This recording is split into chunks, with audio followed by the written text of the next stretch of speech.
बेटा आज हम लोग फिजिक्स में एक नया आर्टिकल पढ़ने चल रहे हैं जिसमें हम पढ़ेंगे कि अगर हम एक आवेशित कण को किसी ऐसे बिंदु पर रख दें जिसका विभव v के बराबर है तो उस आवेशित कण के पास कितनी एनर्जी आ जाएगी। मैं फिर से बता दूं क्या हमारा टॉपिक है, क्या आर्टिकल है हमारा, कि अगर हम किसी भी आवेशित कण को एक ऐसे बिंदु पर रख दें जिसका विभव v के बराबर है पहले से, तो उस आवेशित कण को जब उस बिंदु पर रखेंगे तो उस आवेशित कण के पास कितनी एनर्जी आ जाएगी, ये हमारा आर्टिकल आज का रहेगा। तो मैं यहां पर नोट कर देता हूं।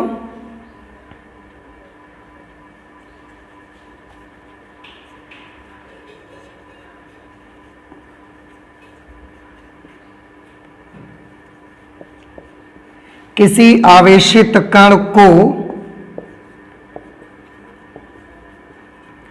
v विभव वाले बिंदु पर रखने पर उस कण की ऊर्जा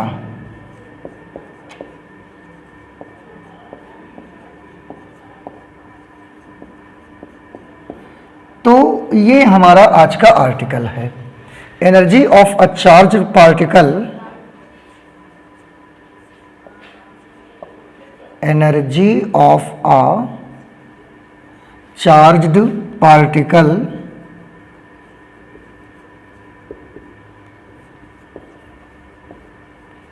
प्लेस्ड एट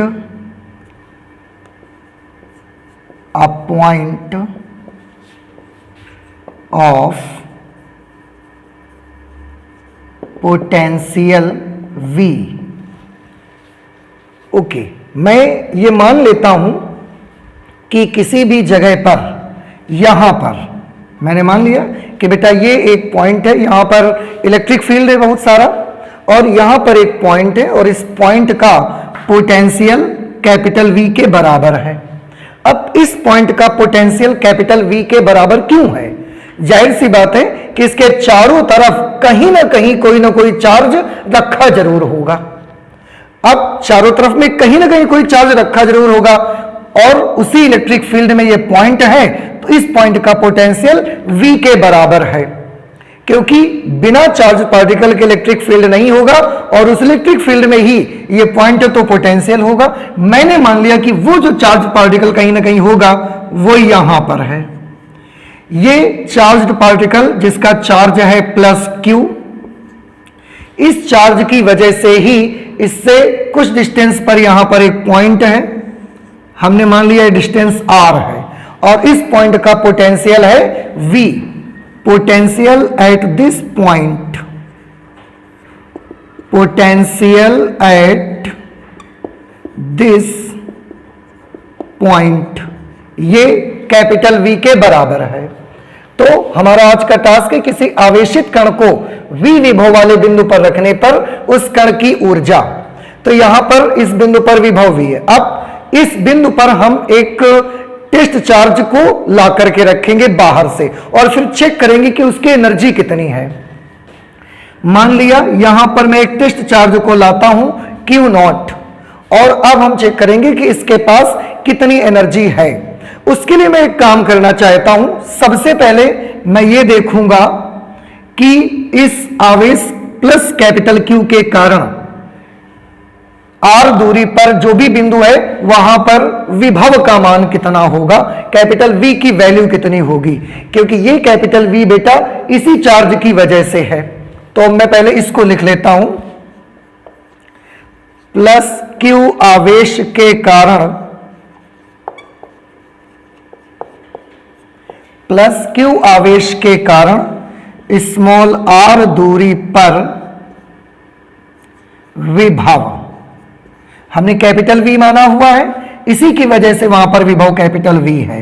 तो कैपिटल V का फॉर्मूला क्या होगा, 1/4 pi epsilon nought capital Q upon R। तो ये जो चार्ज पार्टिकल है इसकी वजह से r डिस्टेंस पर जो ये पॉइंट है वहां पर विभव इतना है, और उसी विभव वाले बिंदु पर ये दूसरा टेस्ट चार्ज मैंने रखा है। अब हम ये देखेंगे कि इसी बिंदु पर, जिस बिंदु पर हमने विभव निकाला है, इसी विभव वाले बिंदु पर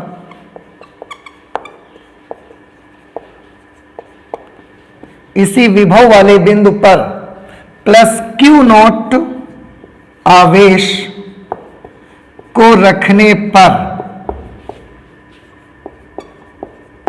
प्लस क्यू नॉट आवेश को रखने पर निकाय जिसे आप अंग्रेजी में सिस्टम भी कहते हैं, निकाय की कुल ऊर्जा। बेटा आपको याद होगा लास्ट लेक्चर में भी आपको बताया गया है कि ऊर्जा के साथ में कभी भी आप एक चार्ज पार्टिकल नहीं लिखेंगे, ऊर्जा के साथ हमेशा सिस्टम का ही नाम आएगा, क्योंकि एनर्जी कभी भी एक सिंगल पार्टिकल की नहीं होती है, एनर्जी हमेशा ही एक सिस्टम की होती है, एक निकाय की होती है एनर्जी। ओके, तो निकाय की कुल ऊर्जा, आपने लास्ट क्लास में भी इसका फॉर्मूला पढ़ा है कि अगर एक पार्टिकल चार्ज पार्टिकल यहां पर है, एक चार्ज पार्टिकल यहां पर है, and they have the distance between them is small r, then what will be the potential energy of that system? The potential energy will be 1/4 pi epsilon naught q into q naught upon small r. This is the potential energy, electrical potential energy of the system. अब इसमें एक चीज बेटा आप देख सकते हैं, यहां पर जो आप ये 1/4 pi epsilon naught और कैपिटल Q अपॉन R देख रहे हैं, 1/4 pi epsilon naught capital Q upon R, वो तो इस पॉइंट पर इस चार्ज की वजह से इलेक्ट्रिक पोटेंशियल का फॉर्मूला है। Therefore U will be equal to, मैं इसकी जगह पर क्या लिख दूंगा? V लिख दूंगा, और चार्ज जो टेस्ट चार्ज है उसकी जगह पर मैं टेस्ट चार्ज की वैल्यू लिख दूंगा। इस तरह से बेटा आपने देखा U is equal to Q nought into V। अब हमको एक बात समझ में आती है कि अगर हम किसी भी V विभव वाले बिंदु पर एक परीक्षण आवेश Q नॉट को अगर रख देंगे तो उसकी ऊर्जा इतनी हो जाएगी, Q nought into V, charge multiplied by potential at that point, इतनी ऊर्जा उस पार्टिकल के पास आ जाएगी। तो जैसे ही आप इस पॉइंट पर आकर इस चार्ज पार्टिकल को रखेंगे, इस पूरे सिस्टम की energy Q nought into V के बराबर हो जाएगी। अब एक चीज यहां पर देखने की है कि जितनी देर ये पार्टिकल रुका रहेगा, स्टेबल कंडीशन पर रहेगा, तो जितनी देर ये पार्टिकल रुका रहेगा उतनी देर इसके पास जो ऊर्जा होगी वो स्थितिज ऊर्जा होगी, क्योंकि उतनी देर वो चल नहीं रहा है। तो उसके पास जो भी एनर्जी होगी बेटा वो इलेक्ट्रिकल पोटेंशियल एनर्जी की फॉर्म में होगी, इस विद्युत स्थितिज ऊर्जा के रूप में होगी। लेकिन अगर मैं इस पार्टिकल को रिलीज कर देता हूं, इस पार्टिकल को अगर मैं छोड़ देता हूं, यहां से इसको जाने के लिए अलाउ कर देता हूं मैं, तो जैसे ही मैं इसको छोड़ूंगा इतनी ही ऊर्जा से जो कि इसके पास रुकी हुई अवस्था में स्थितिज ऊर्जा के रूप में था, जैसे ही मैं इसको रिलीज करूंगा इतनी एनर्जी से ये भाग जाएगा, क्योंकि ये भी पॉजिटिव चार्ज है और ये भी टेस्ट चार्ज है तो पॉजिटिव है, इतनी ही एनर्जी से भागेगा। तो ध्यान रखना है जितनी देर वो चार्ज रुका रहेगा उतनी देर ये वाली ऊर्जा कौन से रूप में रहेगी? स्थितिज ऊर्जा के रूप में रहेगी। और अगर मैंने चार्ज को गति करने के लिए अलाउ कर दिया, उसको छोड़ दिया, उस समय यही ऊर्जा उसकी किस ऊर्जा के रूप में बदल जाएगी? यही ऊर्जा उसकी गतिज ऊर्जा के रूप में बदल जाएगी। तो मैं चाहूं तो इस पॉइंट को भी नोट करके दिखा सकता हूं यहां पर कि यदि परीक्षण आवेश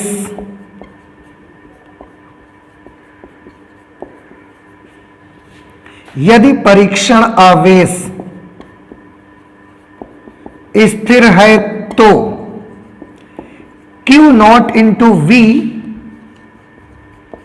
ऊर्जा उसकी स्थितिज ऊर्जा के रूप में, उसकी स्थितिज ऊर्जा के रूप में होगी। लेकिन अगर आप परीक्षण आवेश को चलने के लिए अलाउ कर देते हैं, परंतु यदि हम परंतु यदि हम परीक्षण आवेश को गति करने के लिए, यदि हम परीक्षण आवेश को गति करने के लिए अनुमत कर देते हैं, मीन्स अलाउ कर देते हैं, यदि हम परीक्षण आवेश को गति करने के लिए अनुमत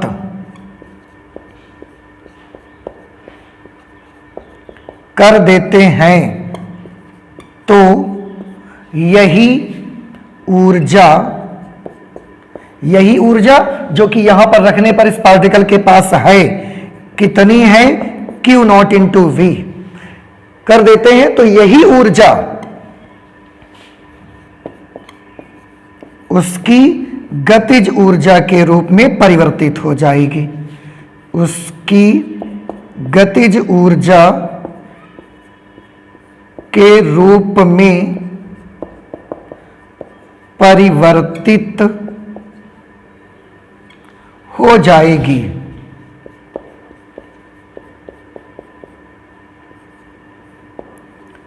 उस अवस्था में,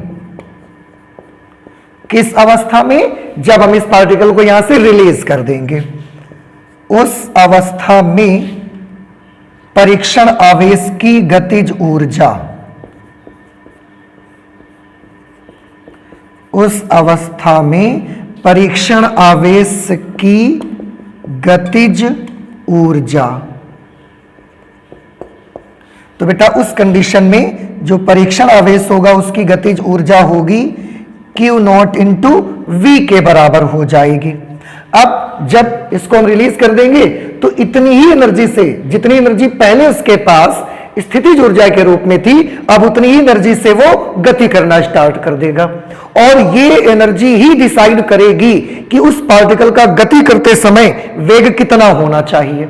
ये ऊर्जा जितनी ज्यादा होगी गति करने पर उसका वेग उतना ही ज्यादा होगा, ये ऊर्जा जितनी कम होगी गति करते समय उसका वेग उतना ही कम रहेगा। तो मैं अगर मान लेता हूं ये उसकी गतिज ऊर्जा है, यदि आवेशित कण का वेग v हो गति करते समय, क्योंकि आपने उस अवस्था को लिया जिस अवस्था में गति करने के लिए मैंने उसको अलाउ कर दिया है, यदि इस अवस्था में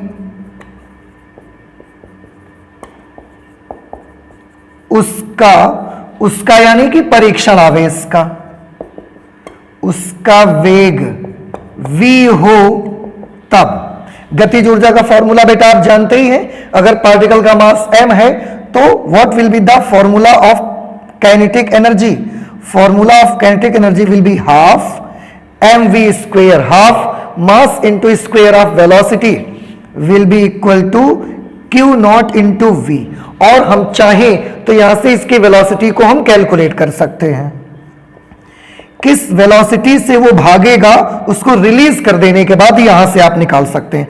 आप कैलकुलेट करेंगे, 2 उधर जाएगा, m अपॉन में आएगा और इसके बाद स्क्वायर रूट लेना पड़ेगा। इस तरह से वेलोसिटी का फॉर्मूला हमको मिलेगा 2 into Q nought into V, 2Q not V upon m, ये फॉर्मूला वेग का निकल करके आ जाएगा। तो जितनी देर पार्टिकल रुका होगा उसके पास V, फिर से मैं क्लियर कर दूं कि V पोटेंशियल वाले पॉइंट पर किसी भी चार्ज पार्टिकल को रखने पर उसके पास कितनी एनर्जी आ जाएगी, Q nought into V energy उसके पास आ जाएगी।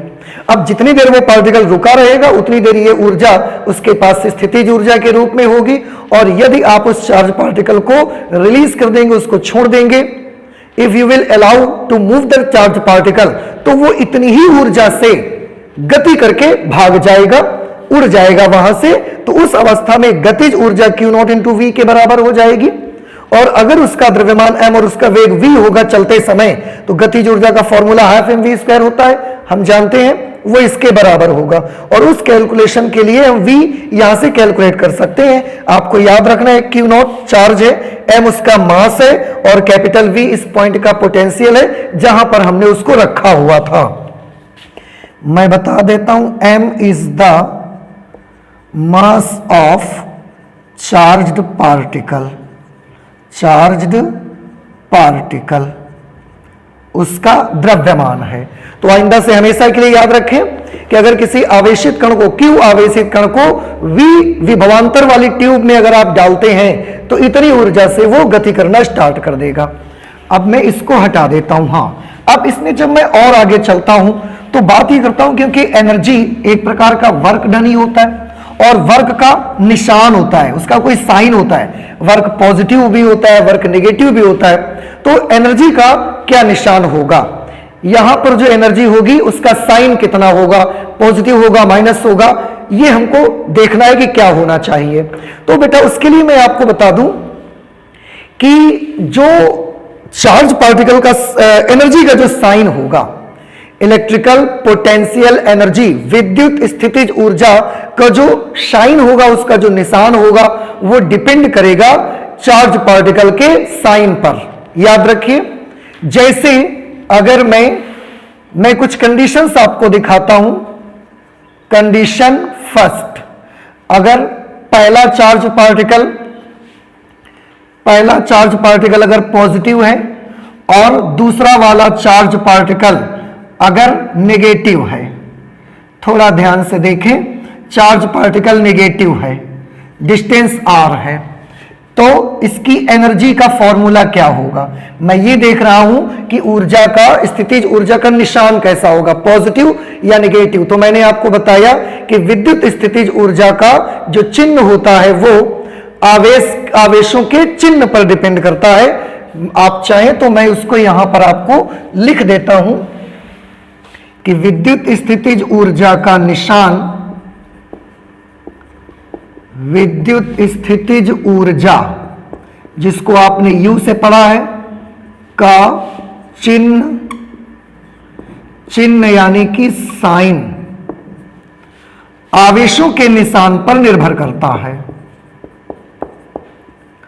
आवेशों के चिन्हों पर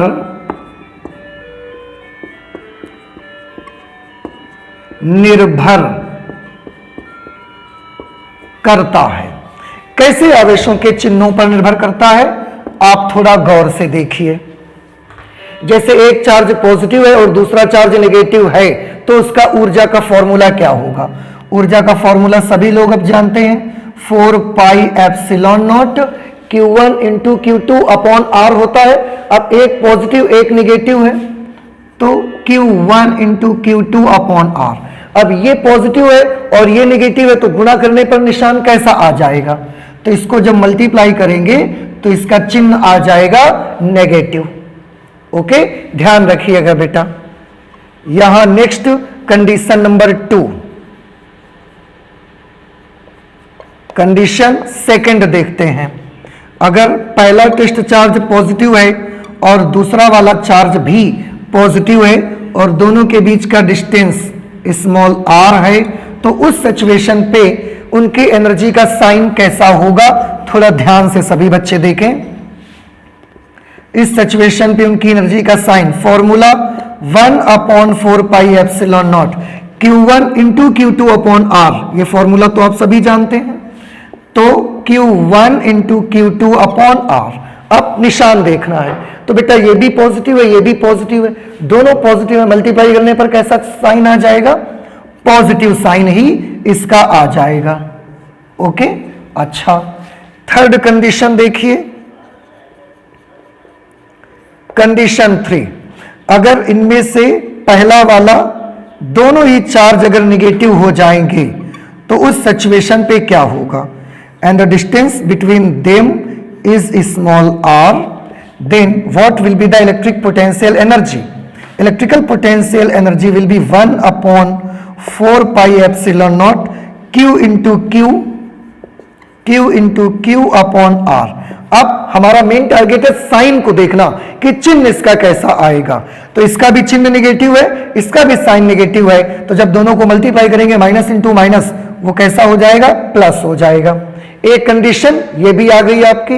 आप एक फोर्थ कंडीशन भी बना सकते हैं, जब पहले वाले को नेगेटिव और दूसरे वाले को पॉजिटिव कर लीजिए, लेकिन वो तो यही कंडीशन आ जाएगी ना, माइनस साइन आ जाएगा, तो कोई जरूरत नहीं उसको बनाने की। अब इनमें थोड़ा सा आप ध्यान से देखिए, एक चीज मैं और अन्य से आपको बताना चाहता हूं, दैट्स वेरी इंपॉर्टेंट।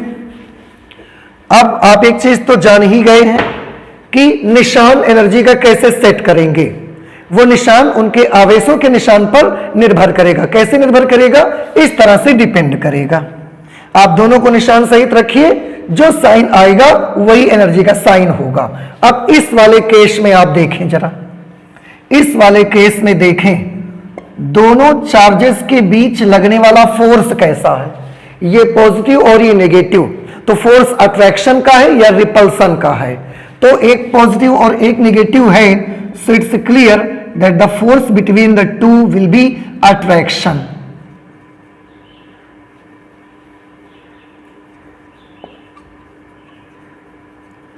अट्रैक्शन का फोर्स होगा, आकर्षण बल होगा,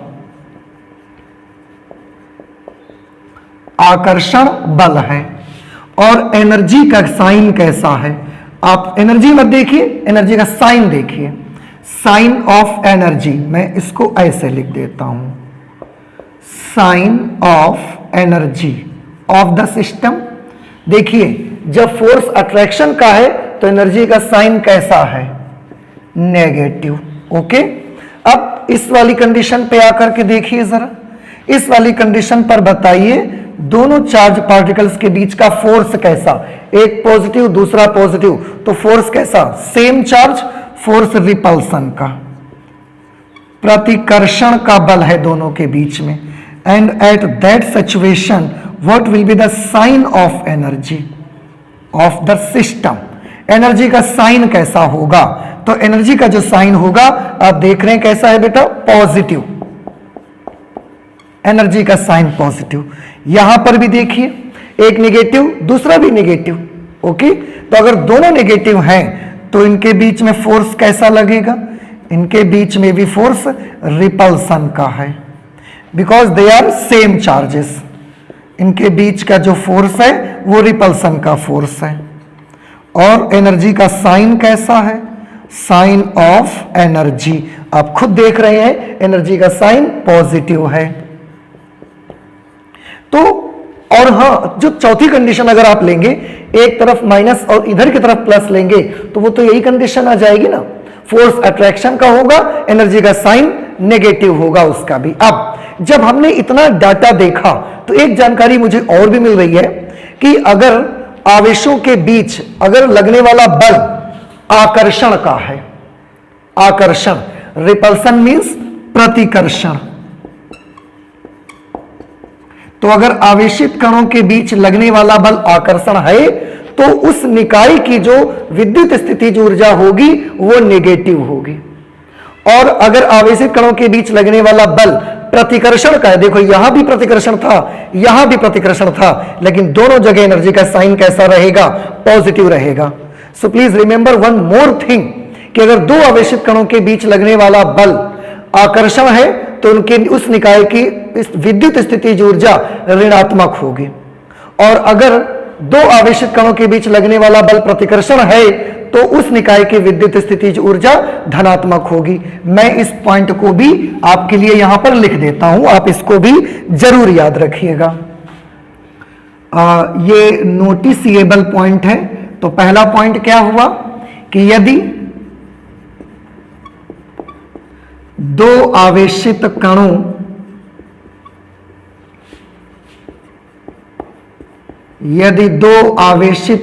के बीच बल आकर्षणात्मक है, यदि दो आवेशित कणों के बीच बल आकर्षणात्मक है, तब उनके निकाय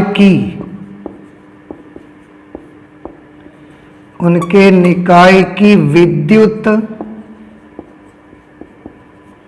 स्थितिज, उनके निकाय की विद्युत स्थितिज ऊर्जा ऋणात्मक होती है, ऋणात्मक, नेगेटिव होती है। ये एक थंब रूल है, आप इसको जरूर याद रखिएगा कि यदि दो आवेशित कणों के बीच बल आकर्षणात्मक है तो उनके निकाय की विद्युत स्थितिज ऊर्जा, उनके निकाय की विद्युत स्थितिज ऊर्जा ऋणात्मक होती है। और यदि बल प्रतिकर्षणात्मक है, और यदि बल प्रतिकर्षणात्मक है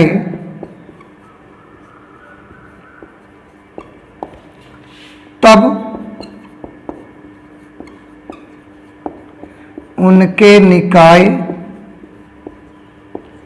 की विद्युत स्थितिज ऊर्जा, उनके निकाय की विद्युत स्थितिज ऊर्जा, आप देख सकते हैं प्रतिकर्षणात्मक है तो निकाय की विद्युत स्थितिज ऊर्जा धनात्मक,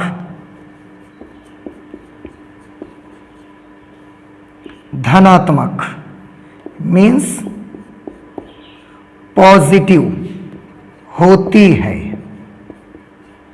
एक तो ये पॉइंट भी आपको याद रखने हैं। अच्छा, एक चीज और, एक और तीसरी कंडीशन, ये पहली कंडीशन थी। Second condition, there is one more condition, कि अगर दोनों आवेशित कणों के बीच लगने वाला बल हो ही ना, एक बार बल आकर्षणात्मक है, एक बार प्रतिकर्षणात्मक है, लेकिन दो आवेशित कणों के बीच लगने वाला बल अगर शून्य है तो उस कंडीशन पे उस निकाय की विद्युत स्थितिज ऊर्जा का मान कितना होगा। तो यहां पर मैं लिख देता हूं कि यदि दो आवेशित कणों के बीच, यदि दो आवेशित कणों के बीच बल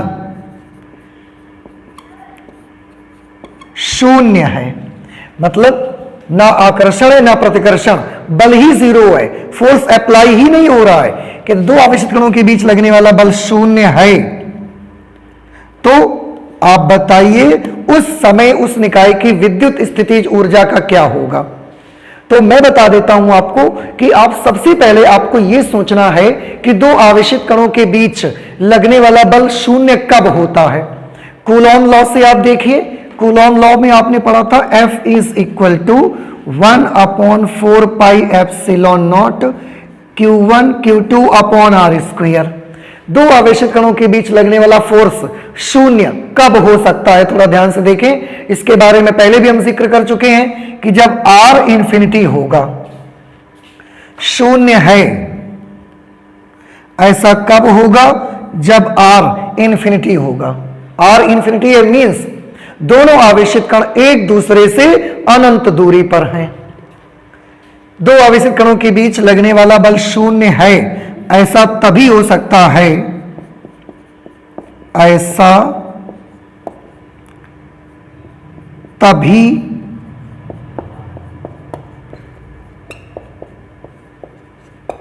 हो सकता है जब दोनों आवेशित कणों के बीच दूरी,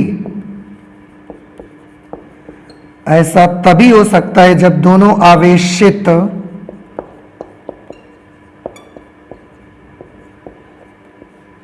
कणों के बीच दूरी small r is equal to infinity होगी।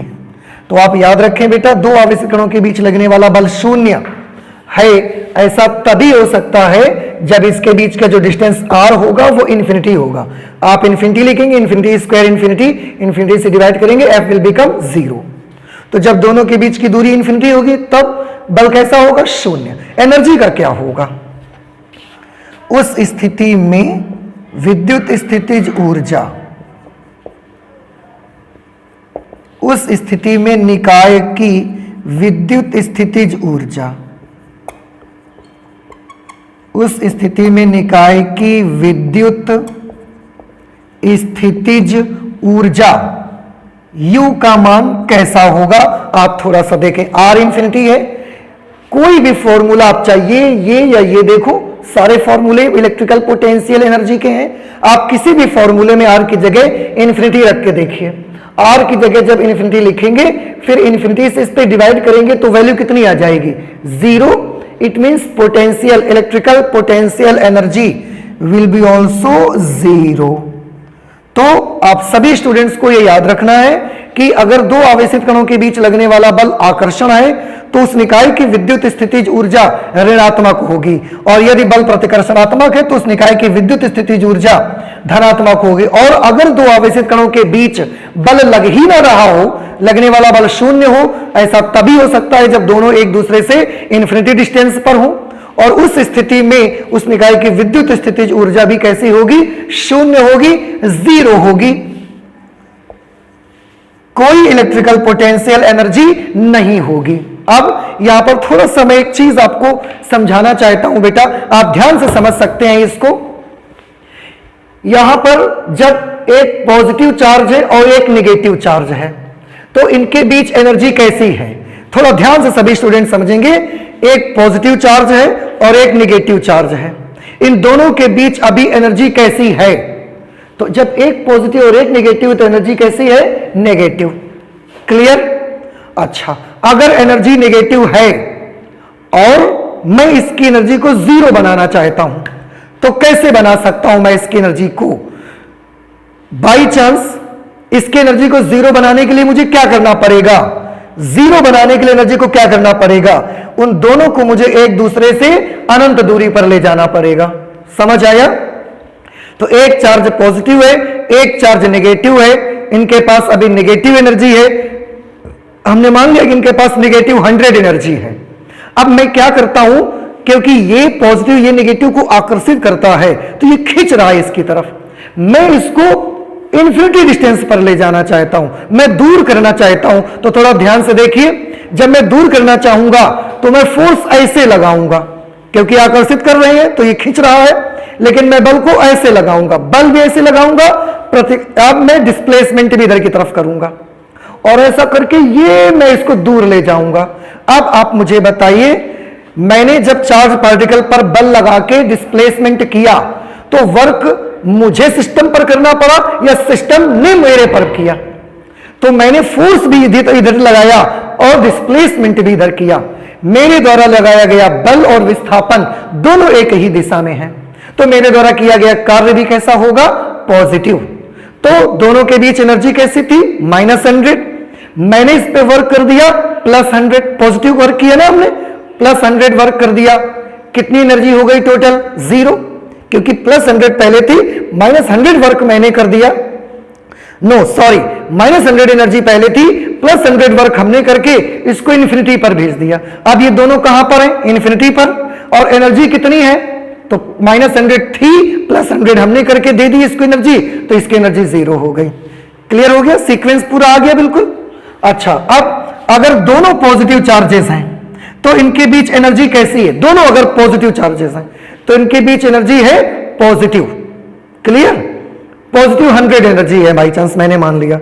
हम इनकी एनर्जी को 0 बनाना चाहते हैं तो मुझे कहां ले जाना पड़ेगा? इसको इन्फिनिटी पे।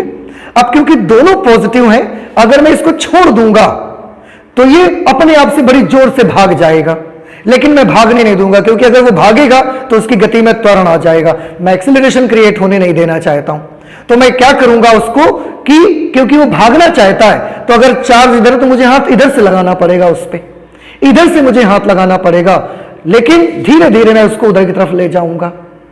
ले तो अनंत पे जाना चाहता हूं ना, तो हाथ मैं इधर से लगाऊंगा, बल मैं इधर की तरफ लगाऊंगा, लेकिन डिस्प्लेसमेंट मैं इधर करूंगा। तो फोर्स मैं ऐसे लगा रहा हूं, डिस्प्लेसमेंट मैं ऐसे कर रहा हूं, बल इधर की तरफ, डिस्प्लेसमेंट इधर की तरफ। Force and displacement are opposite to each other, तो मेरे द्वारा किया गया वर्क कैसा होगा? नेगेटिव। दोनों पॉजिटिव थे तो उनके पास एनर्जी कैसी थी? पॉजिटिव, लेकिन मैंने अनंत पर ले जाने के लिए वर्क उस पर कैसा किया? नेगेटिव। अब एनर्जी थी पॉजिटिव 100, मैंने उनको अनंत पर ले जाने के लिए वर्क कर दिया नेगेटिव 100। टोटल एनर्जी कितनी हो गई उनकी? 0। और इस समय वो कहां पर चले गए? इन्फिनिटी पे। ठीक तो है, सीक्वेंस मैच कर रहा है कि अनंत पर चले गए, एनर्जी 0 हो गई। तो ये बिल्कुल सीक्वेंस सही आपका आ रहा है। But these are some points जो कि आपको याद रखना है रिलेटेड टू एनर्जी। अब ये वाला पोर्शन हम यहीं पर रोक देते हैं। अब हमारा जो अगला आर्टिकल मैं इसके लिए ले रहा हूं वो अगला आर्टिकल है some important points related to charged shell. आपने गोलीय कोश पढ़ा हुआ है, तो आवेशित गोलीय कोष के लिए मैं कुछ आपको पॉइंट्स बताना चाहता हूं, वो बहुत इंपॉर्टेंट पॉइंट्स हैं और कॉम्पिटिटिव एग्जामिनेशन में भी उन पॉइंट्स से शायद आपसे पूछा जा सकता है कुछ ना कुछ। तो यहां पर मैं थोड़ा सा पॉइंट बनाना चाहता हूं, सम इंपॉर्टेंट पॉइंट्स, आप इनको बहुत अच्छे से समझिए। Some important points related to charged spherical या स्फेरिकल हो चाहे जैसा हो, चार्ज्ड शेल होना चाहिए। आवेशित कोश की वजह से, आवेशित कोश से संबंधित कुछ महत्वपूर्ण बिंदु हम देखना चाहते हैं। आवेशित कोश से संबंधित कुछ महत्वपूर्ण बिंदु हम देखना चाहते हैं। कौन से महत्वपूर्ण बिंदु हम देखेंगे, थोड़ा ध्यान से सभी बच्चे देखें। मैं इधर की तरफ एक फिगर बनाता हूं, आप सभी बच्चे ध्यान से इसको समझेंगे। ये मैंने एक आवेशित गोलीय कोश बना लिया। ये गोलीय कोश है जो कि आवेशित है। अगर बेटा ये आवेशित गोलीय कोश है तो इसको दिया गया सारा का सारा आवेश इसकी आउटर सरफेस पर यूनिफॉर्मली डिस्ट्रीब्यूट हो गया होगा, एक समान रूप से वितरित हो जाता है। ये आप सभी लोग जानते हैं, ठीक है। अब सबसे पहले मुझे ये बताइए, मैं जो भी इससे सीखूंगा उनको मैं पॉइंट वाइज लिखता चला जाऊंगा। तो ये एक क्या है, ये है एक चार्ज्ड स्फेरिकल शेल, आवेशित गोलीय कोश है ये। अच्छा, अब सबसे पहले मुझे आप ये बताइए कि इस गोलीय कोश के अंदर इलेक्ट्रिक फील्ड होगा या इलेक्ट्रिक फील्ड नहीं होगा, कितना इलेक्ट्रिक फील्ड होता है इसके अंदर। तो बेटा आप सभी लोगों ने पढ़ा है कि किसी भी आवेशित गोलीय कोश के अंदर इलेक्ट्रिक फील्ड की वैल्यू 0 होती है। पोटेंशियल होता है कि नहीं होता इसके अंदर, तो आपने इसको भी पढ़ा हुआ है। आंसर है पोटेंशियल इस गोलीय कोश के अंदर होता है, लेकिन हर पॉइंट पर सेम होता है, कांस्टेंट होता है। कितना होता है, आंसर है उतना ही होता है हर पॉइंट का पोटेंशियल। इस पॉइंट का, इस पॉइंट का, हर पॉइंट का पोटेंशियल उतना ही होता है जितना इसकी सरफेस पर होता है, ठीक है। तो सबसे पहला पॉइंट हमने क्या देखा कि गोलीय कोश के भीतर, आवेशित गोलीय कोश के अंदर किसी भी बिंदु पर विभव होता है और वो विभव उतना ही होता है जितना उसके पृष्ठ पर होता है। तो सबसे पहला मैं इंपॉर्टेंट पॉइंट ये नोट कर देता हूं, हालांकि आप पढ़ चुके हैं, बट क्योंकि some important points related to charge shell की बात हो रही है तो लिख देते हैं हम लोग। यहां पर सबसे पहला पॉइंट, किसी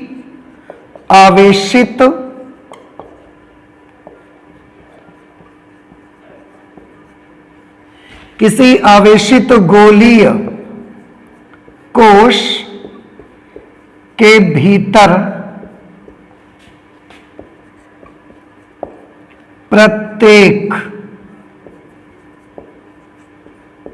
बिंदु पर विभव होता है।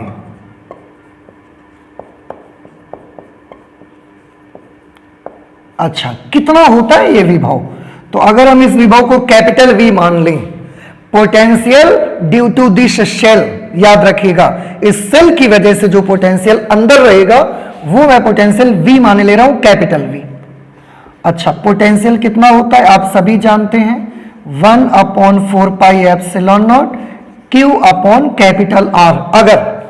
अगर इसको दिया गया चार्ज कैपिटल Q है और इस सेल की रेडियस स्मॉल r है तब, ठीक है। तो किसी आवेशित गोलीय कोश के भीतर प्रत्येक बिंदु पर विद्युत विभव होता है। विद्युत विभव होता है, कितना विद्युत विभव होता है, इतना। और ये विद्युत विभव मैं आपको बता दूं, ये जो इलेक्ट्रिक पोटेंशियल ये उतना ही होता है जितना सरफेस पर होता है। जितना सरफेस पर पोटेंशियल होता है वही अंदर के हर बिंदु पर होता है। तो आप चाहें तो यहां पर VI लिख सकते हैं, potential inside the shell. Potential inside the cell will be equal to potential at surface and that is equal to 1/4 pi epsilon nought capital Q upon R। Okay, ये एक पॉइंट आपको पहला तो हो गया। अब थोड़ा सा ध्यान से देखिए, मैं क्या करता हूं, इस सेल में यहां पर एक छोटा सा पंक्चर मैं यहां पर करता हूं, एक छोटी सी ओपनिंग मैं यहां पर बना देता हूं। अब मेरे पास दो तरह के पार्टिकल मैं लेता हूं, जरा ध्यान से सभी बच्चे देखेंगे। एक पार्टिकल ये है, इस पार्टिकल का मैं नाम रख लेता हूं A, और एक पार्टिकल मेरे पास ये है, इस पार्टिकल का मैं नाम रख लेता हूं B। दोनों को ध्यान से देखिए, इस पार्टिकल के पास चार्ज है 0, मींस इस पार्टिकल के पास कोई भी चार्ज नहीं है, ये अनावेशित कण है। ये क्या है? ये एक अनावेशित कण है। अनावेशित कण मींस अनचार्ज्ड पार्टिकल। अगर इसके पास कोई चार्ज नहीं है तो इसका खुद का अपना पोटेंशियल, देखिए मैं V इनसाइड VI माने ले रहा हूं और इन पार्टिकल्स के पोटेंशियल को मैं V माने ले रहा हूं। दोनों का अलग अलग ध्यान रहेगा। VI potential inside the shell and V is the potential of particle. Okay, ये एक ऐसा पार्टिकल इसमें कोई चार्ज नहीं है, अनावेशित कण है, अनचार्ज्ड पार्टिकल है, इसलिए इसका पोटेंशियल कितना होगा? 0। क्योंकि अगर किसी पार्टिकल के पास चार्ज नहीं है तो उसका पोटेंशियल भी नहीं होगा, उसका पोटेंशियल शून्य रहेगा। बेटा हम पहले भी इस बात को पढ़ चुके हैं कि potential, electrical potential depends upon the charge. अगर चार्ज है तो पोटेंशियल है, चार्ज नहीं है तो पोटेंशियल नहीं होगा। तो इस पार्टिकल के पास कोई पोटेंशियल नहीं है because it has no any charge. Okay, and this is the another charge, another particle, sorry. और इस पार्टिकल के पास मैंने मान लिया कि Q चार्ज है, थोड़ा सा चार्ज इस पार्टिकल के पास है। अगर इस पार्टिकल के पास थोड़ा सा चार्ज है तो इसका कुछ ना कुछ पोटेंशियल भी होगा, और इस पार्टिकल का नाम क्या होगा? इसका नाम होगा आवेशित कण। ये एक आवेशित कण है। अगर ये आवेशित कण है तो इसका कोई ना कोई पोटेंशियल होगा। इसका पोटेंशियल मैंने मान लिया V है और इसका पोटेंशियल 0 नहीं है because it has some charge. Okay, so we have these two types of particles. Okay, अब सबसे पहले मैं क्या करता हूं, यहां पर मैं एक लकड़ी का, प्लास्टिक का, किसी भी तरह का आप मान लें कि एक मैंने टेबल बना के यहां पर रख दी है। इस तरह से एक मैंने टेबल यहां पर बना के रख दी है। तो ये मैंने यहां पर क्या बना दिया? ये मैंने बना दिया वुडन टेबल। आप प्लास्टिक का, रबर का, इस तरह का कोई भी यहां पर स्टैंड बना के रख सकते हैं जो कि कुचालक पदार्थ का बना हो। तो मैंने लकड़ी का टेबल बना के यहां रख दिया। ये मैं कैपिटल R यहां से हटा देता हूं। अच्छा, अब मैं क्या करूंगा, अब इस वाले इस वाले पार्टिकल को, सॉरी ये चार्ज पार्टिकल नहीं है, ये जो B पार्टिकल है इसको मैं इसके अंदर यूं ऐसे यहां से लाता हूं और यहां पर लाकर मैं इसको रख देता हूं। This is particle B। बहुत गौर से देखिएगा, अगर ये पार्टिकल मैं यहां पर रख देता हूं जिसके पास ना तो कोई चार्ज है और ना तो कोई पोटेंशियल है, तो अब बताइए इस पार्टिकल का क्या जब इसके अंदर रख देंगे तो अब भी इसका कोई पोटेंशियल होगा या अभी भी इसका पोटेंशियल 0 ही बना रहेगा? सोचिए थोड़ा सा, इसके पोटेंशियल का क्या होगा। तो बेटा मैं आपको बता देता हूं, क्योंकि शेल के भीतर हर पॉइंट का पोटेंशियल क्या था? हर पॉइंट का पोटेंशियल है VI। तो आप जब एक ऐसे पार्टिकल को जिसके पास ना तो कोई चार्ज है और ना कोई पोटेंशियल है ला करके आप यहां पर रख देंगे, तो रखा तो आपने शेल के अंदर ही, जब आप शेल के अंदर रखेंगे उस शेल के अंदर का हर जगह का विभव कितना है? VI, और उसी के किसी एक बिंदु पर आपने इस पार्टिकल को रख दिया है, तो इस पार्टिकल का विभव भी कितना हो जाना चाहिए? VI इस पार्टिकल का पोटेंशियल हो जाना चाहिए। तो ये जो पार्टिकल यहां पर रखा है इसका इलेक्ट्रिक पोटेंशियल VI के बराबर हो जाएगा। इसका इलेक्ट्रिकल पोटेंशियल VI के बराबर हो जाएगा। ध्यान रखिए, फिर से मैं बता दूं, inside the shell each and every point has the potential VI, और उसी किसी एक बिंदु पर आपने जाकर ये वाला पार्टिकल रख दिया है। अगर ये वाला पार्टिकल उसके किसी एक बिंदु पर रख दिया है तो इस पार्टिकल का भी पोटेंशियल कितना हो जाएगा? VI हो जाएगा। अब आप एक चीज सोच सकते हैं, यहां पर आप ये जो पार्टिकल है यही नहीं, आप एक धागे में पार्टिकल B को बांधिए और बांध करके इसको यहां ऐसा लटका दीजिए, तो भी इसका पोटेंशियल VI होगा। क्यों? क्योंकि अंदर ही तो है इसके। आप एक लकड़ी में इसको ऐसा फंसा दीजिए आगे, और ये लकड़ी यूं ऐसे लाके आप इसको यहां पर लटका दीजिए, अब भी इसका पोटेंशियल कितना होगा? VI। आप कहने का मेरा मतलब यह है कि आप अनचार्ज्ड पार्टिकल है जिसके पास कोई पोटेंशियल नहीं है, इसको आप शेल के भीतर किसी भी बिंदु पर रख देते हैं, यहां यहां यहां यहां किसी भी बिंदु पर रखोगे जाके, जैसे ही रखोगे उस पार्टिकल का पोटेंशियल कितना हो जाएगा? उस पार्टिकल का पोटेंशियल VI के बराबर हो जाएगा, जितना सेल की सरफेस का है, जितना शेल के अंदर का है। ओके, तो इसका इलेक्ट्रिकल पोटेंशियल VI हो गया। अब एक चीज आप जरूर मुझसे पूछ सकते हैं, यह एक सवाल आपके मन में आ सकता है कि सर पोटेंशियल किसी पार्टिकल पर लाने के लिए तो हमें कुछ वर्क करना पड़ता है, यहां पर किसने वर्क किया? इस पार्टिकल के पास तो पोटेंशियल VI आ गया, वर्क किसने किया इस पर? तो बेटा बड़ा सिंपल सा जवाब है कि इस पार्टिकल पर हमने वर्क किया है।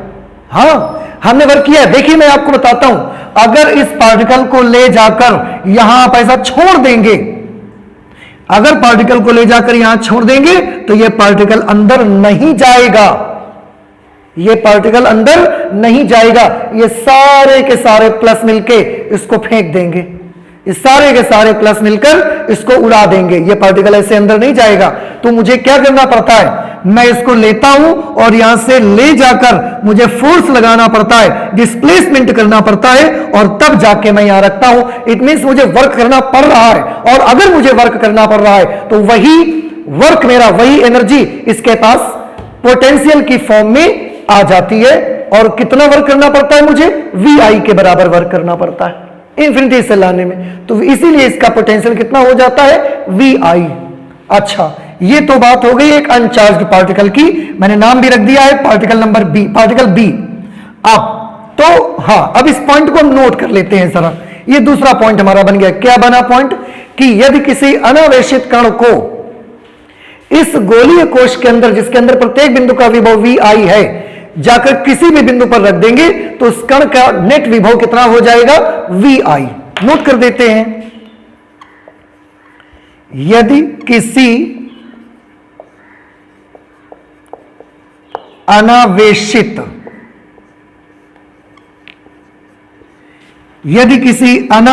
कण, अनावेशित कण का मतलब है उसके पास ना तो कोई चार्ज है और उसके पास कोई पोटेंशियल भी नहीं है। यदि किसी अनावेशित कण को इस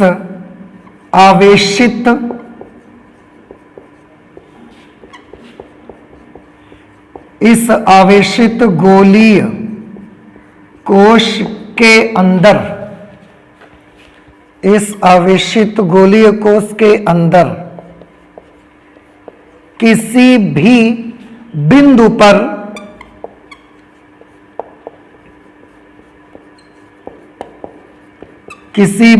पर ले जाकर रख दिया जाता है, किसी भी बिंदु पर ले जाकर रख दिया जाता है, तो इस कण का जो अनावेशित कण है, इस कण का विद्युत विभव, इस कण का विद्युत विभव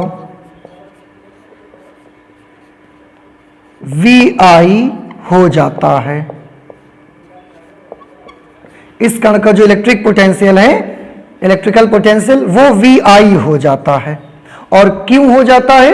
क्योंकि उसको ले जाने में मुझे कार्य करना पड़ता है, इसलिए हो जाता है।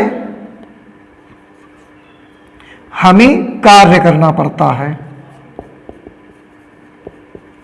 हमें कार्य करना पड़ता है, इसलिए उसका पोटेंशियल VI हो जाता है। ओके, अच्छा, अब ये दूसरी बात हमने क्लियर कर ली। अब तीसरी चीज देखिए, हमारे पास एक तीसरा पार्टिकल, दूसरा पार्टिकल भी है बेटा, पार्टिकल A। ये पार्टिकल, इस पर आवेश भी है और इसका कुछ ना कुछ पोटेंशियल भी है। कितना पोटेंशियल है? V पोटेंशियल है। ओके, अब मैं इसको ले जाता हूं और ले जाकर के इसको भी मैं इसमें रख देता हूं। ये मैंने पार्टिकल A रख दिया। अब थोड़ा सा ध्यान से देखिए और बताइए इसका पोटेंशियल कितना हो जाएगा, टोटल पोटेंशियल इसका क्या होगा, थोड़ा सा मुझे बताएं। जरा ध्यान से देखिए, ये जो A पार्टिकल है, जब ये शेल के बाहर था, इसके पास खुद का कितना पोटेंशियल था? आंसर है खुद का इसका पोटेंशियल था V। जब हम इसके अंदर ले गए तो अंदर में हर जगह कितना पोटेंशियल है? VI। तो इस पार्टिकल के पास बेटा खुद का अपना कितना पोटेंशियल था? V। अंदर ले गए तो अंदर के हर जगह का पॉइंट का पोटेंशियल कितना है? VI। तो जब मैं यहां पर रख दूंगा तो इसका टोटल पोटेंशियल कितना हो जाएगा? बड़ा सिंपल है, टोटल पोटेंशियल इसके पास खुद का V था ही, और इस जगह जब रखा तो इस जगह का भी सेल की वजह से VI था, तो इसका टोटल पोटेंशियल हो जाएगा VI प्लस V। तो इसका टोटल पोटेंशियल कितना हो जाएगा? नेट इलेक्ट्रिक, ये A पार्टिकल है, net electric potential of particle A will be VI plus V। ये इसका टोटल पोटेंशियल हो जाएगा। कुछ बात समझ में आई आपको? फिर से देख लें, इस पार्टिकल के पास खुद का पोटेंशियल था V। जब हम इसके अंदर ले गए तो इसके अंदर हर जगह का पोटेंशियल पहले से ही VI था, तो ये खुद का पोटेंशियल V लेके गया और हर जगह का पोटेंशियल इसके अंदर VI था। तो जैसे भी रखा इसके अंदर का, इस पार्टिकल का कुल पोटेंशियल कितना हो गया? VI प्लस V हो गया। और इसको हम ऐसे भी समझ सकते हैं, आप ध्यान से देखिए बेटा, क्योंकि पोटेंशियल तो उसकी एनर्जी होती है, वर्क डन होता है। आप ध्यान से देखें, इसका पोटेंशियल पहले से ही कितना था? पहले से ही इसका पोटेंशियल V के बराबर था। इसका मतलब क्या है कि इसका पोटेंशियल V क्यों था? तो जाहिर सी बात है कि इस पार्टिकल पर मैंने चार्ज को दबा दबा के रखा होगा, और चार्ज को रखने के लिए मुझे वर्क करना पड़ा होगा। तो इस Q चार्ज को इस पार्टिकल में रखने के लिए मुझे जो वर्क करना पड़ा होगा, उसी के लिए इस पर पोटेंशियल V आ गया होगा। तो इस पार्टिकल पर मैं पहले कितना वर्क कर चुका हूं? V वर्क पहले मैं कर चुका हूं, तभी तो इसके पास पोटेंशियल V है। अब जब मैं इसको पकड़ के इसके अंदर ले जाऊंगा तो ये पार्टिकल जाएगा नहीं इसके अंदर, ये सारे प्लस मिलकर इसको फेंक देंगे बाहर। तो मैं जबरदस्ती बल लगाऊंगा और विस्थापन करके कार्य करके इसके अंदर रख दूंगा जाके। तो जब ये बाहर था, V पोटेंशियल लाने के लिए भी मुझे इस पर कुछ खर्चा करना पड़ा। कितना खर्चा किया? V। इसके बाद हम सेल के अंदर ले गए तो भी मैंने खर्चा किया। कितना खर्चा किया? VI खर्चा किया मैंने इसके अंदर ले जाने के लिए। तो टोटल खर्चा इस पार्टिकल पर मेरा कितना हुआ? टोटल खर्चा हुआ ये V प्लस VI के बराबर खर्चा हुआ। इसलिए इस पार्टिकल का जो नेट पोटेंशियल होगा that will be VI plus V। I hope कि अब आपको समझ में आ गई होगी बात। बाहर कितना वर्क किया था हमने? V वर्क, तभी तो पोटेंशियल V हुआ था। तो बाहर इस पार्टिकल पर V खर्चा मेरा था, ले जाने में मैंने खर्च किया VI, इसलिए टोटल खर्चा कितना हो गया? VI plus V। तो अब इसका नेट पोटेंशियल इतना हो जाएगा। अब इस पॉइंट को भी मैं यहां पर नोट कर लेता हूं। यदि किसी आवेशित कण, यदि किसी आवेशित कण जिसका विभव पहले से ही V है, यदि किसी आवेशित कण जिसका विभव पहले से ही V है को इस आवेशित गोलीय कोश के भीतर इस आवेशित गोलीय कोश के भीतर, इस आवेशित गोलीय कोश के अंदर किसी भी बिंदु पर ले जाकर रख दिया जाता है, अंदर किसी भी बिंदु पर ले जाकर रख दिया जाता है तो उस कण का नेट विद्युत विभव, उस कण का नेट विद्युत विभव कितना हो जाएगा बेटा? VI plus V। नेट विद्युत विभव VI प्लस V हो जाता है। तो ये एक तीसरा पॉइंट भी आपको याद कर लेना है। Okay, now let's move to the fourth number. अब थोड़ा सा ध्यान से देखेंगे सभी स्टूडेंट्स। अब अगर इस सिचुएशन पे जब इसका पोटेंशियल हो गया है VI प्लस V और सेल का खुद का अपना पोटेंशियल कितना है? VI। ऐसी सिचुएशन पे ध्यान से देखिए, ऐसी सिचुएशन पे अगर मैं इस पार्टिकल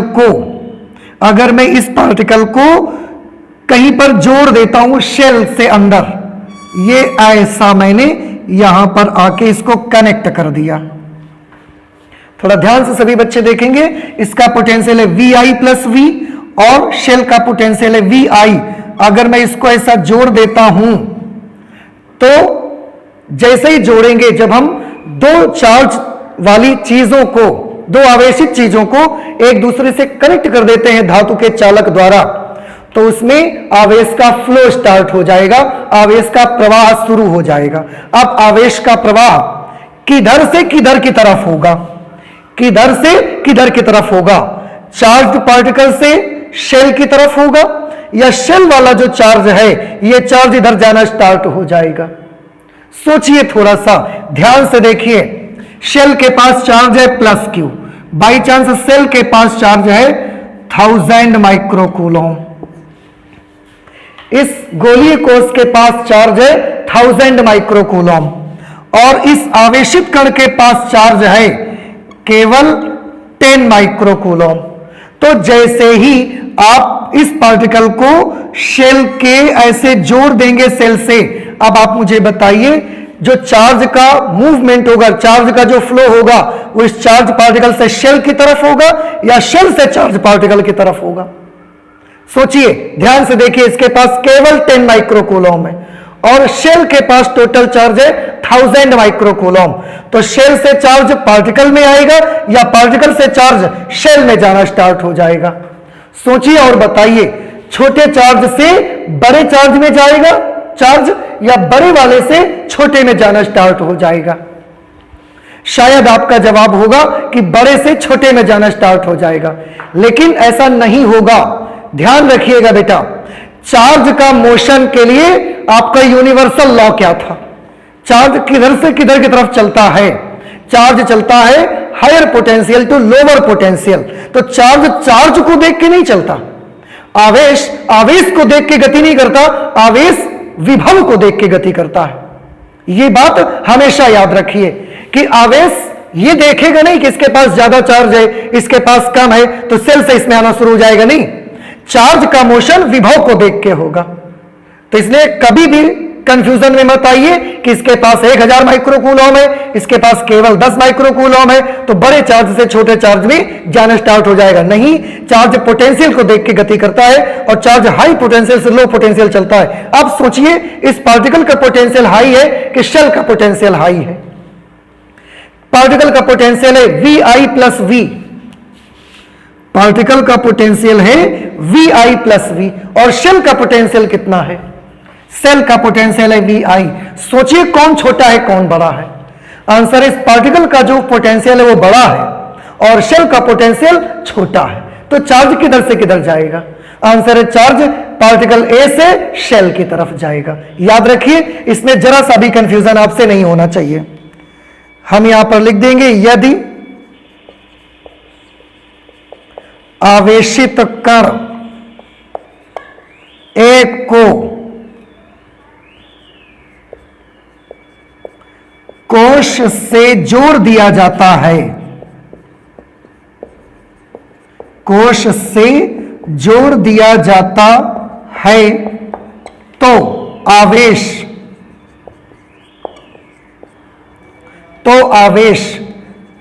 कण ए से, तो आवेश कण ए से कोश में जाना प्रारंभ कर देगा।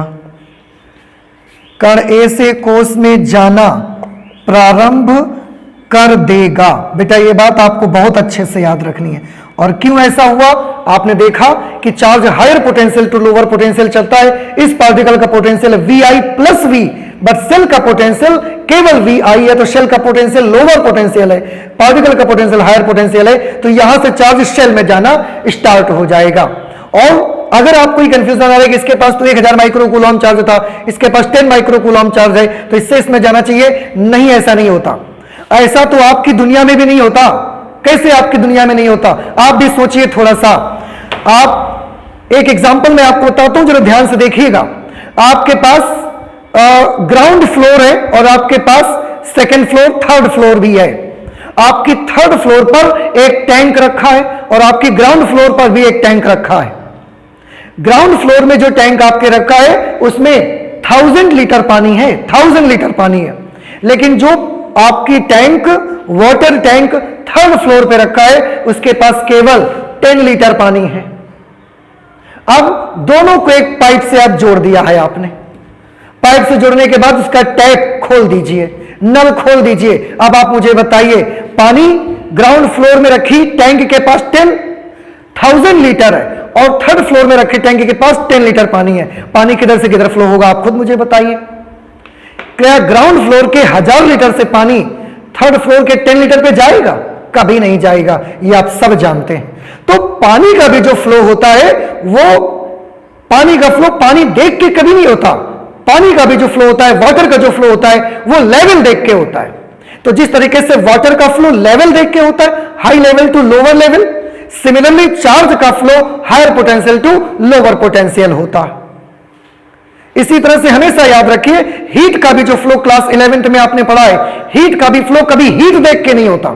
हीट का भी फ्लो टेम्परेचर देख के होता है। हाई टेम्परेचर से लो टेम्परेचर की ओर हीट फ्लो होती है। तो ये जो एग्जांपल्स मैंने बताए, वाटर का फ्लो वाटर देख के नहीं होता, लेवल देख के होता है। हीट का फ्लो हीट देख के नहीं होता, टेम्परेचर पर डिपेंड करता है। सिमिलरली चार्ज का फ्लो चार्ज पर डिपेंड नहीं करता, बल्कि पोटेंशियल डिफरेंस पर डिपेंड करता है। Higher potential to lower potential charge flow होता है। यह चीज आपको थोड़ा सा याद रखना है। अच्छा, इसमें नेक्स्ट पॉइंट पे चलते हैं। अब ये मैं कुछ पॉइंट्स हैं जिनको मैं यहां से डिलीट कर देता हूं, और आगे के और भी पॉइंट्स थोड़े से हैं जिन्हें मुझे देखना है, तो अब आज मैं इसको बता ही देता हूं आपको। बीच में छोड़ना अच्छा नहीं रहेगा इसे। हाँ, अब आप मुझे फिर से बताइए, सोचिए थोड़ा सा।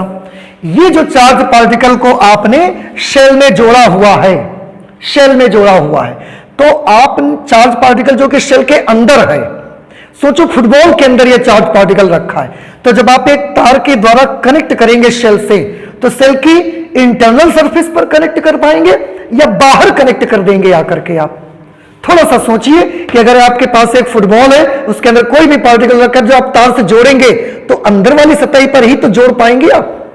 समझ में आया? अच्छा, अगर अंदर वाली सतह पर जोड़ पाएंगे और यहां से चार्ज निकलकर इधर की तरफ आना शुरू हो जाएगा। अभी हमने देखा किससे चार्ज निकलेगा, यहां पर आएगा। वो चार्ज कहां रुकेगा? क्या वो चार्ज इसकी अंदर वाले सतह पर, इंटरनल सरफेस पर ऐसा स्टे करेगा, या वो चार्ज बाहरी सरफेस पर स्टे करेगा? तो याद रखें, आपको पहले से भी पता है कि चार्ज, ये जो आपका स्फेरिकल शेल है, इसके इंटरनल सरफेस पर स्टे नहीं करता है, इस बार भी नहीं करेगा। क्यों नहीं करता? उसके रीजन आपको पता है।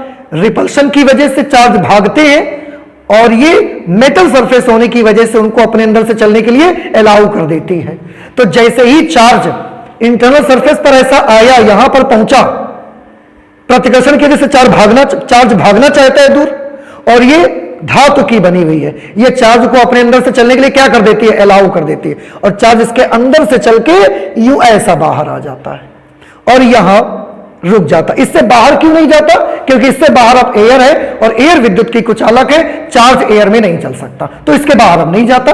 तो याद रखें, आप जोड़ तो अंदर ही पाएंगे ना, लेकिन चार्ज अंदर नहीं रुकेगा। चार्ज कहां रुकेगा, शेल के बाहरी सतह पर रुकेगा। तो इस पॉइंट को भी मैं नोट कर देता हूं कि जैसे ही आवेशित कण ए को कोश से जोड़ दिया जाता है, तो आवेशित कण ए से कोश में जाना प्रारंभ कर देगा। तो आवेश कण ए से कोश में जाना प्रारंभ कर देगा और कहां रुकेगा, यह आवेश गोलीय कोश की, यह आवेश गोलीय कोश की आंतरिक पृष्ठ, गोलीय कोश के आंतरिक पृष्ठ पर वितरित नहीं होगा, बल्कि आंतरिक पृष्ठ पर वितरित नहीं होगा, बल्कि उसकी बाहरी पृष्ठ पर, उसके बाहरी पृष्ठ पर एक समान रूप से वितरित हो जाएगा।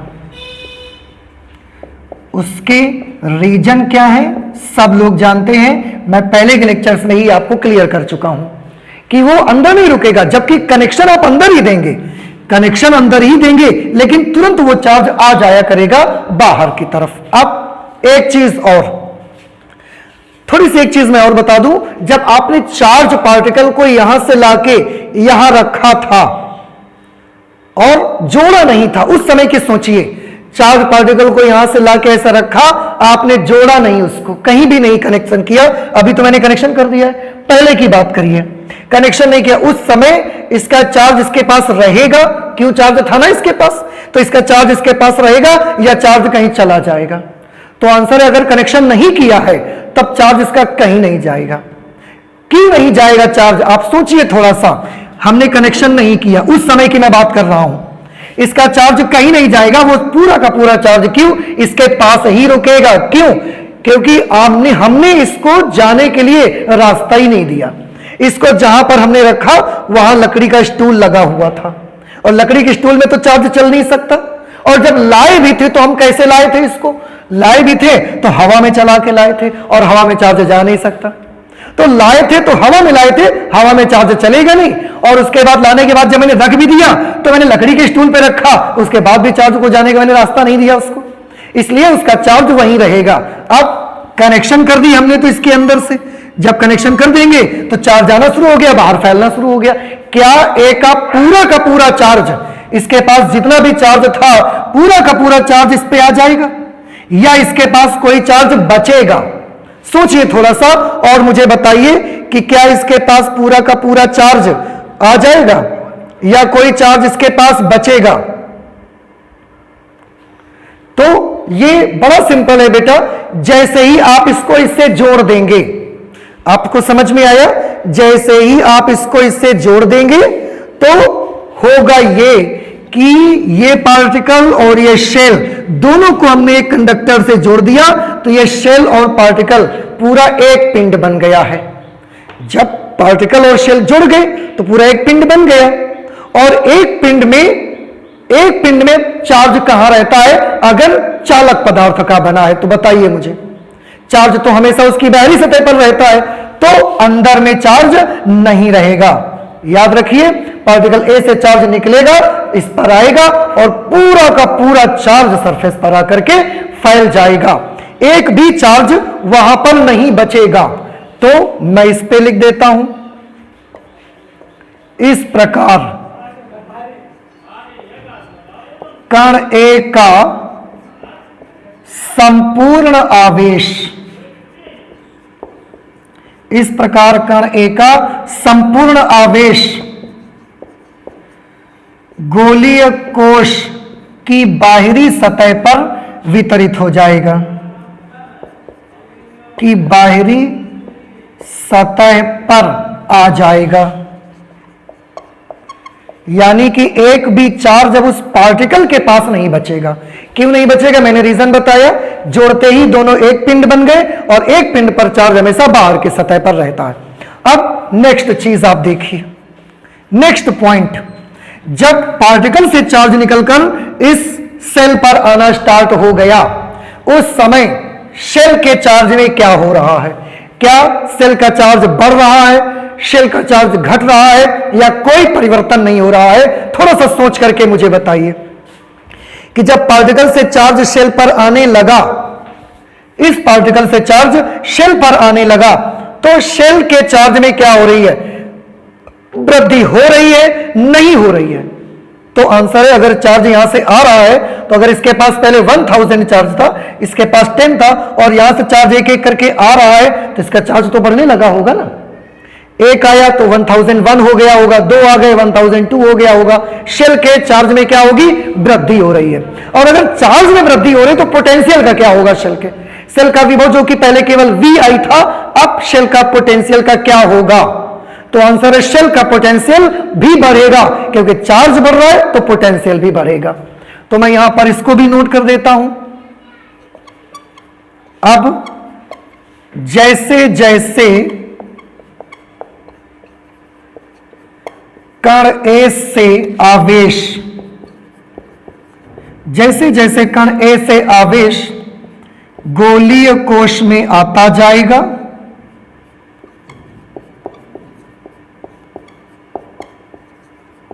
गोलीय कोश में आता जाएगा,